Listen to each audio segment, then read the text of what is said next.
Nitwa Bihangamanywa François ntuye mu kagari ka Maranyundo umudugudu wa Rugarama umurenge wa Nyamata.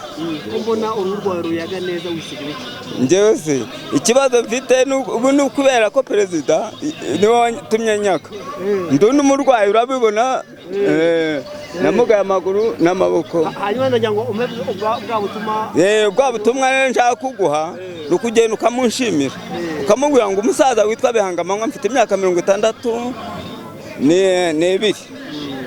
umubwire ngo agushimira ko wamukuye muri nyakatsi.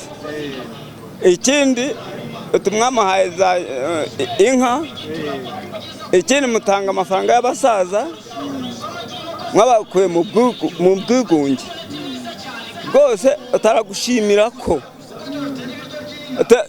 ikimubabaje nuko utinze gutorwa ngo ati bishoboka yanaguheka ati none ni umurwayi atari ko aragukunda cyane ati naho ujya amaragukunda ataranagukunda cyane.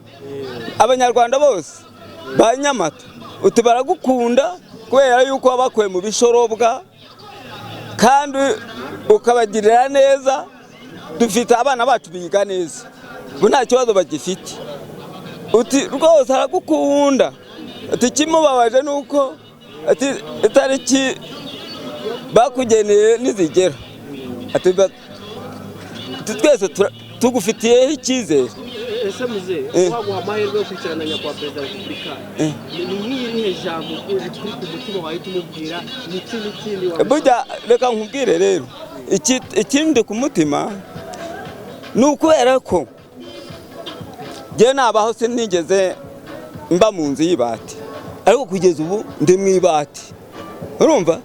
Ikindi ku mutima nta muntu wigeze angabiriho ariko umuntu uguhaye inka burya ntabwo wagukunda. Ikindi cya gatatu iyo umwana wawe yaguhaye mituweli akaguha abana bakiga neza hari ikibazo wagira.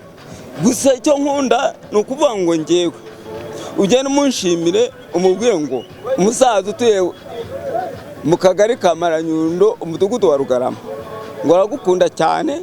Abanyarwanda bose bahatuye bose baragukunda kuko bose baba bagabiye inka ubaha mituweli abakene baba bakuye mu bwigunge. Urakoze cyane. Uragushimiye.